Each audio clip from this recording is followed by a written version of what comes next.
Bună, dragii mei, bine ați venit la previziunile pentru energia lunii decembrie. Acestea se aplică pentru toți cei care au ascendentul, soarele și luna în Vărsător. Să vedem despre ce este vorba pentru voi în zilele ce vor urma.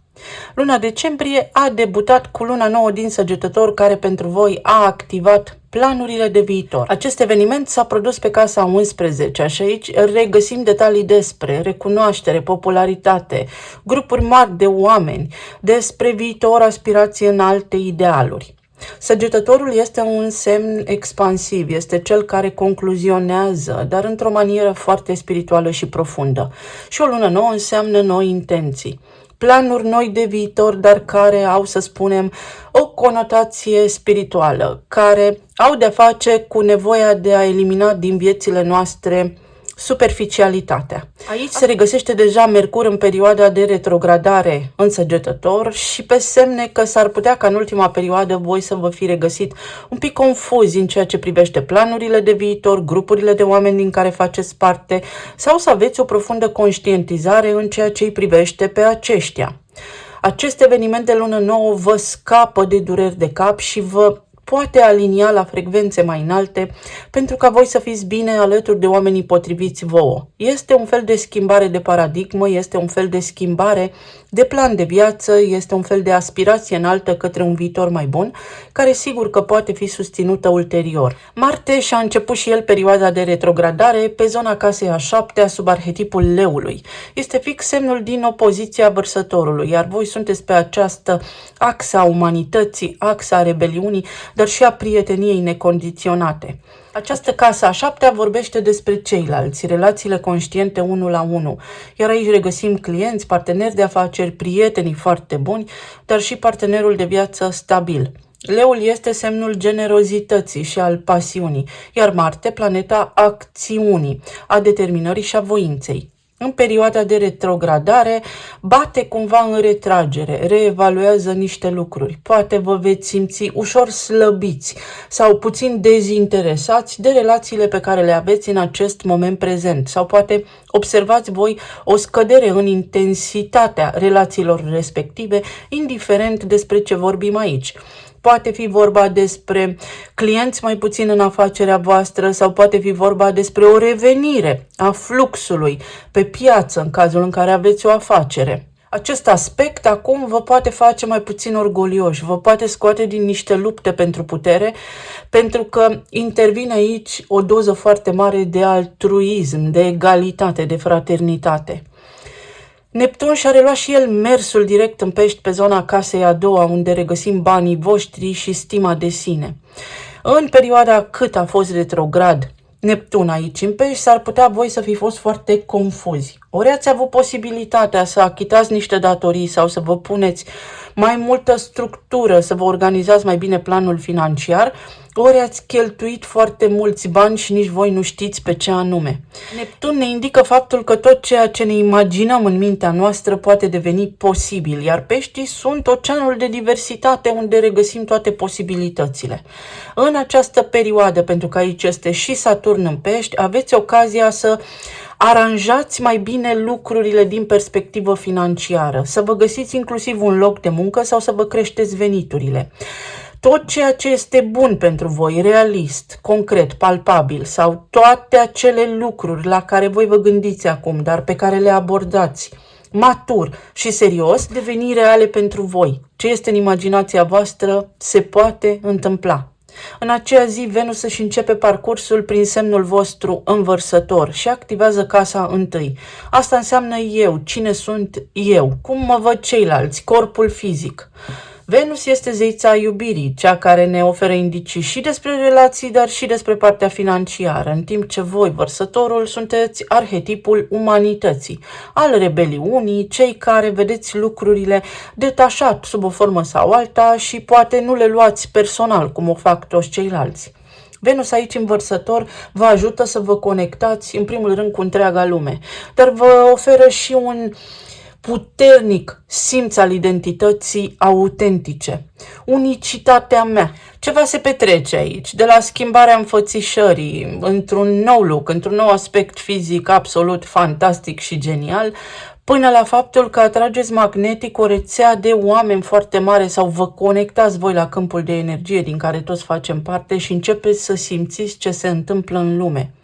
Va aduce popularitate, va aduce respect, va aduce oportunități, inclusiv potențialul să cunoașteți pe cineva sau să rezolvați niște provocări pe care le aveți în acest moment în relațiile deja existente. Mercur își reia mersul direct în perioada ce urmează, însăgetător pe zona casei a 11-a și aduce stabilitate, claritate mentală pentru a ști voi către ce vă îndreptați. Viitorul meu, cum îl clădesc, la ce mă gândesc, ce este cel mai important pentru mine acum. Pot interveni discuții sau gânduri care implică străinătatea sau puteți fi aplaudați cumva la scenă deschisă, recunoscuți public, poate deveniți persoane publice, pentru că această casa 11-a vorbește despre popularitate. Și în aceea zi se produce și evenimentul de lună plină în Gemeni pe zona casei a 5-a. În casa a 5-a aici vorbim despre iubire, romanță, copii, creativitate, pasiune, dar și riscuri. Bucuria vieții, practic. Iar gemenii sunt arhetipul care cercetează și analizează logic lucrurile. Este ca și când acum v-ați hotărât în privința unei relații stabile sau înțelegeți la ce nivel ne aflăm acum și ce putem face în viitor. Se iau niște hotărâri importante. Puteți afla unii dintre voi și despre extinderea familiei cu noi membri, puteți avea copii, puteți afla vești în acest sens sau poate fi vorba despre copiii voștri care susțin niște examene, au parte de recunoaștere publică sau de performanțe la nivel de învățământ, la nivel de studii academice. O lună plină vine cu o concluzie. Acum știu ce mă motivează. Să știți că voi veți deveni cumva sexy pentru mintea voastră, pentru modul în care gândiți. Lucrurile se limpezesc și vă duc pe voi într-o direcție benefică. Soarele își începe parcursul prin semnul Capricornului în zona casei a 12-a, unde exact așa va spune acest tranzit. Controlează-ți gândurile și îți vei controla realitatea. Scurt și la obiect. Capricornul este un semn foarte organizat, foarte responsabil și matur. Iar soarele vă energizează această casă a 12-a care reprezintă inconștientul colectiv sau toate acele lucruri care vi se întâmplă și nu știți de ce vi se întâmplă. Control asupra necunoscutului, îndepărtarea fricii de necunoscut, pentru că orice s-ar întâmpla, sunt matur și știu ce am de făcut de acum înainte. Mai puteți descoperi în perioada ce urmează, să spunem, oameni care au făcut parte din viața voastră într-o oarecare măsură, dar care nu v-au fost în permanență aliați, ci au dorit întotdeauna să fie mai presus de voi înșivă. Chiron își rea mersul direct în Berbec pe zona casei a 9-a. Chiron este rana eternă, iar Berbecul înseamnă a fi, identitatea mea, independența mea, autonomia mea. A fost în retrogradare, aici, în acest sector care ne vorbește despre convingeri, despre credință, despre spiritualitate, despre chestiuni legale, străinătatea, studiile înalte și simțul acesta foarte rafinat prin care puteți percepe viața. În această perioadă vă puteți conecta foarte mult cu spațiul vostru interior, cu setul vostru de valori și cu credința voastră proprie, pentru că se schimbă ceva la nivel de paradigmă. Lumea întreagă se schimbă, iar pentru voi se activează această schimbare. Este ca și când ați avea parte în perioada ce urmează de o inițiere profundă. Vorbim și despre potențialul de a rezolva niște treburi care au legătură cu legea sau puteți începe niște studii, puteți începe un studiu pe cont propriu sau vă puteți nișa într-o anumită zonă. Poate însemna și nu mă mai identific cu locația în care sunt, mai ales dacă vă aflați în străinătate, pentru a reveni pe meleagurile natale sau dorința de a vă aloca voi înși o altă identitate sau de a vă cunoaște foarte bine. Cunoaște-te pe tine însuți, așa se spune, iar pentru voi acest lucru devine posibil. Începeți o călătorie inițiatică către sine. Dacă doriți, desigur. Și nu în ultimul rând, vom avea parte de cea de-a doua lună nouă din această lună, în Capricorn de această dată, pe zona casei a 12-a. Această casă a 12-a are legătură cu izolarea, cu spitalizarea, cu tot ceea ce se petrece dincolo de subconștientul nostru, cu mentalul colectiv, dar și cu spiritualitatea, cu cine suntem noi cu adevărat. Așa cum am menționat, Capricornul este un semn foarte autoritar. El, în esență, reprezintă autoritatea, reprezintă omul care are capacitatea de a-și gestiona foarte bine viața în planul fizic. O altă perspectivă despre viață este ca și când renașteți sau vă treziți într-o zi cu dorința de a fi o altă versiune, de a fi diferiți. Sau poate se produc niște lucruri pentru voi care vă împing către autocunoaștere, către profunzimea vieții. Poate însemna și cunosc pe cineva, poate însemna și conexiuni cu străinătatea, atragerea capitalului străin, bani din străinătate sau succes din străinătate. Să vedem acum ce ne spune și oracolul. Energie. Avem arhetipul Fecioarei și avem aici simbolul Soarelui. Numărul 28. Un viitor stabil.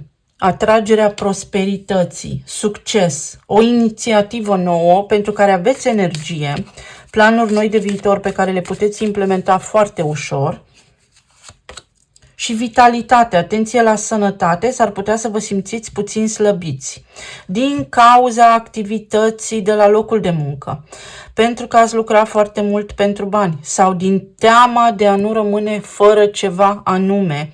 Aceste lucruri v-au slăbit energetic și vă puteți restaura echilibrul. Avem aici cuvântul ritual, casa a 10-a, activitatea de la locul de muncă sau profesia, schimbări care pot apărea aici. Dar pot apărea schimbări și la nivel de management, pot apărea schimbări și la nivel de autorități, guverne, etc., tot ceea ce se întâmplă în lume în acest moment, în care voi să fiți direct sau indirect implicați sau care să vă afecteze direct sau indirect pe voi înși vă acum, dar această combinație implică și schimbarea rutinei, programului zilnic, o schimbare de loc de muncă sau de profesie. Se schimbă ceva în activitatea voastră zilnică și când vine vorba despre relații, poate unii dintre voi treceți printr-o separare și de acum înainte conștientizați, spre exemplu, că este mai bine așa sau tot răul spre bine. Și acest lucru se poate întâmpla. Înțelepciune și optimism. Foarte optimiști sunteți voi. Dacă dai ceva la schimb, reușești. Un succes garantat. Împăratul. O luptă cinstită, dar un succes garantat. Ceva de genul acesta. Avem aici împăratul. Și avem din nou soarele. Sunteți foarte energizați și de 2 ori nodul nord. Direcția ta. Nu stă nimeni între tine și sensul vieții tale. Trebuie doar să îl descoperi. Să îți descoperi menirea. Poate unii dintre voi deja știți ce aveți de făcut. Sau acum căutați răspunsuri și veți avea indicii foarte clare pe parcursul acestei luni. Aveți foarte mult culoarea portocaliu aici. Asta înseamnă în felul următor. Creativitate, pasiune, inițiativă, ceva care se naște, ceva ce începe nou. Și avem și dafinul. Prosperitate, bani, noroc. Această carte a ieșit la aproape toate semnele până acum sau la marea lor majoritate. Este vorba despre intenții și dorințe și așa cum am spus și la ceilalți, avem toate cele 4 elemente, apă, foc, pământ și aer. Posibilitatea să materializați un nou potențial de viață, o altă linie de destin, dacă vreți să-i spunem așa.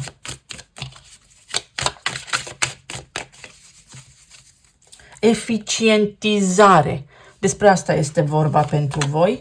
Să vedem relații, plan material și emoțional. Luna decembrie, Vărsător.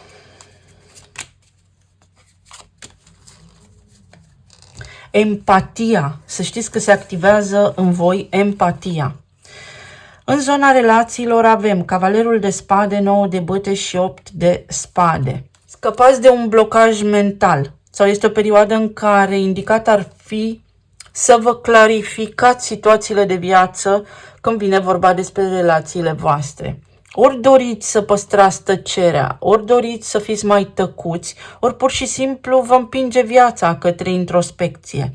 Cavalerul de spade vine cu surprize, evenimente neplanificate care vă ajută pe voi să ieșiți din umbră, să ieșiți din situații complicate de viață și vă aduce la pachet sau la schimb experiență, un final de capitol. Se încheie o etapă de neplăcere, de discuții inutile, de blocaje în zona relațiilor.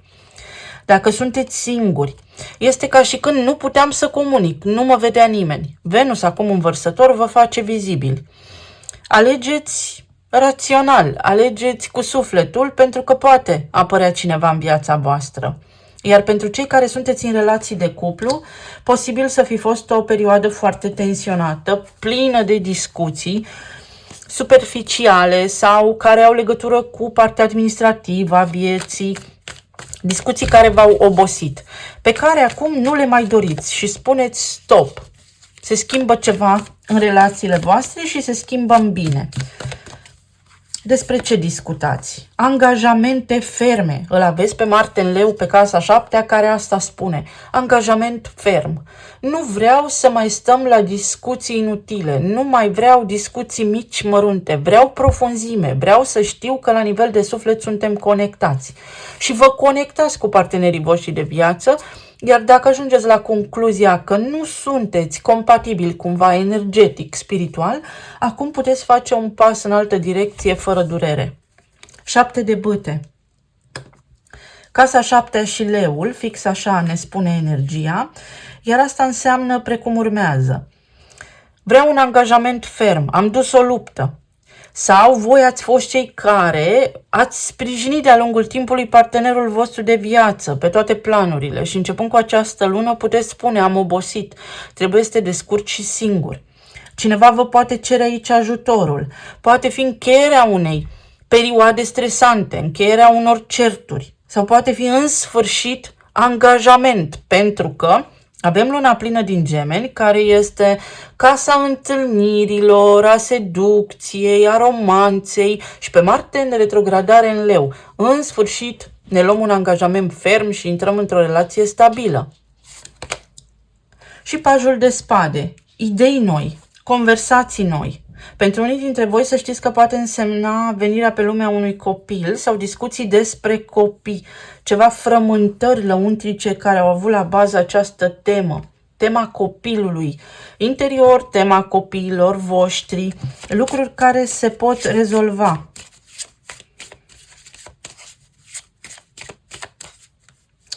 Sunteți sub o energie a revelațiilor în această lună pe zona relațiilor. Copilul. Numărul 13, o perioadă de regenerare și de transformare. Dacă ați tot încercat să aveți copii și nu s-a putut pe cale naturală, să știți că în această lună există o posibilitate să puteți concepe mai ușor ca oricând. Copilul înseamnă întinerire, copilul înseamnă tinerețe, puritate. Vorbim și despre companie plăcută. Vorbim despre senzația aceea de siguranță și de împlinire.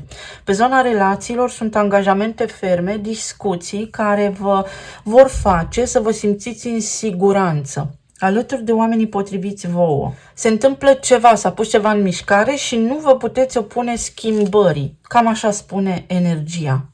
Ceva trebuie detoxifiat aici. La nivel de plan material avem 4 de bâte, 8 de bâte și 8 de monede. Aici lucrurile, uite că vă merg bine, vă faceți niște planuri noi de viitor. Vă creți veniturile pasive, voi puteți investi în tot ceea ce are legătură cu online-ul și cu tehnologia.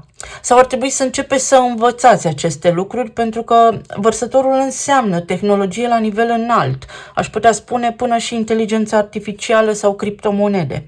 Casa 8 înseamnă banii celorlalți, venituri pasive, de care mă ocup acum. Studiez această ramură și mi-aduce bucurie. Celebrez ceva.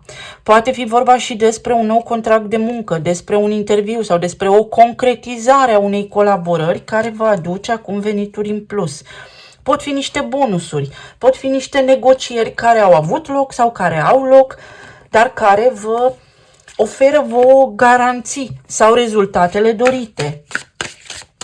Mai poate fi și vorba despre o idilă la locul de muncă, pe care acum o faceți cunoscută și celorlalți. Sau cineva de la locul de muncă se îndrăgostește de voi și acum vă spune.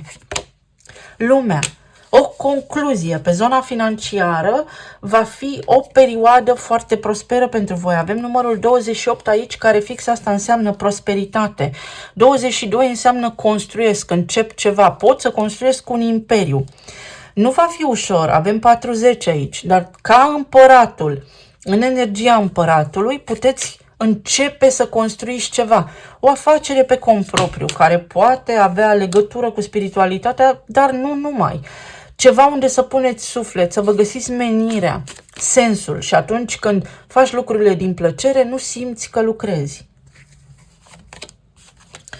Și uite, avem cuvântul a curta, o idilă, o romanță. Ori vă curtează niște angajatori de tip headhunting, adică vă caută niște oameni din departamentele de resurse umane ale unor companii și încearcă să vă seducă pentru a lucra pentru aceste companii, ori sunt oferte, ori discutați cu niște oameni, niște prieteni care încearcă să vă convingă de anumite lucruri pe zona aceasta financiară. Decizia trebuie să fie a voastră și doar a voastră. Cu asta este important să rămâneți. Din nou, împăratul. Un împărat de succes are nevoie și de consilieri. Poate rezonați cu aceste lucruri. Să vă interesați foarte bine înainte, să studiați toate detaliile și apoi puteți trece la treabă, la implementare. Pe zona planului emoțional, pajul de monede, magicianul și pajul de bâte. Sunteți în plin proces de ascensiune, în fața unui început și are legătură cu întreaga voastră viață. La nivel de mentalitate, uite, Mercur își reia mersul direct și vă aduce cu picioarele pe pământ și vă dați seama că s-ar putea ca unele lucruri să fi fost un miraj, dar întorcându-vă în acest simț al realității, la responsabilitățile voastre, mai maturi ca oricând, vă dați și seama ce puteți face pentru ca visul vostru să devină realitate. Pe zona medicală ar putea apărea provocări care au legătură cu gâtul, dureri de gât, ar putea apărea provocări care au legătură cu plămânii, cu tot ceea ce ține de răceli, temperatură crescută pentru voi sau ai voștri copii. Atenție și la alimentație. Atenție de asemenea la alimente care inflamează. Uite, acest personaj are aici o pâine. Pâinea inflamează. Glutenul și așa mai departe. Niște alergii care s-ar putea să vă streseze puțin. Încercați să vedeți dacă simțiți aceste lucruri, ar putea fi niște situații pe fond emoțional pe care le respingeți fără să vă dați seama. Copiii voștri au parte de niște realizări foarte bune în ceea ce privește educația. Progres mental. 8 de bâte, progres, străinătate, evoluție, discuții. Sunt vești, sunt surprize. Cineva vă caută. Sunt vizite, sunt niște lucruri care devin posibile pentru voi în această lună, orice ar însemna asta. Regele de bâte, foarte multă încredere în voi. Uite, puteți deveni un specialist în ceva anume. Veți fi ascultați. Aveți puterea cuvântului. Acest rege de bâte se adresează unor mase mari de oameni. Iar asta pentru voi înseamnă casa 11-a, unde ați avut luna nouă din Săgetător, dar și pe Mercur. Retrograd, dar și în mers direct. Speaker motivațional. Poate nu ad literam, dar ceva din ceea ce spuneți voi face bine cuiva. Pionierul. Casa a doua. Încredere. Curaj. Destinație schimbată. Echipă. Și cele 6 simțuri. Al 6-lea simț, de fapt. Pe zona financiară. Tranzitul din casa a doua. Acolo unde își reia mersul direct Neptun. Parcă aveți darul anticipării în această perioadă și puteți prinde un val care acum se formează, un nou curent, o nouă structură, o nouă tehnologie, ceva anume unde voi puteți ajunge să oferiți consultanță. Atenție la cheltuieli foarte mari, exagerate, scumpe și inutile. Să vedem ce ne spun și talismanele. De asemenea, atenție la exagerare pe partea aceasta culinară. Poate fi și mănânc cu foarte multă poftă, gurmand.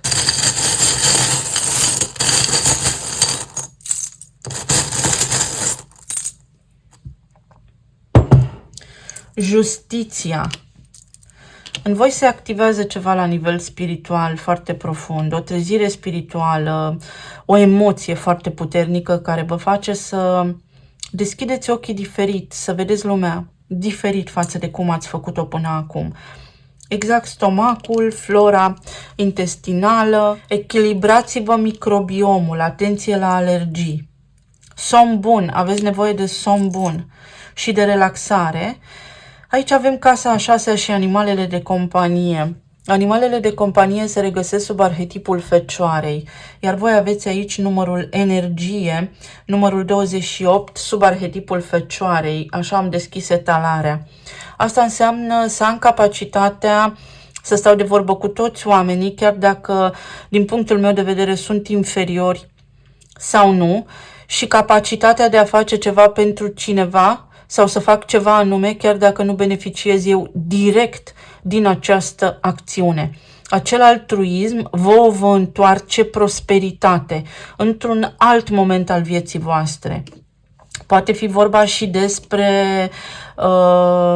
animalele de companie, atenție la digestia lor, atenție la sănătatea lor.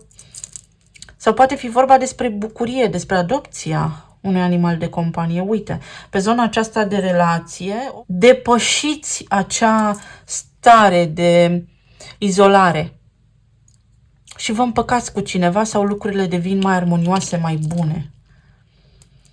Dragoste, iubire, avansăm, prosperitate din nou și noroc.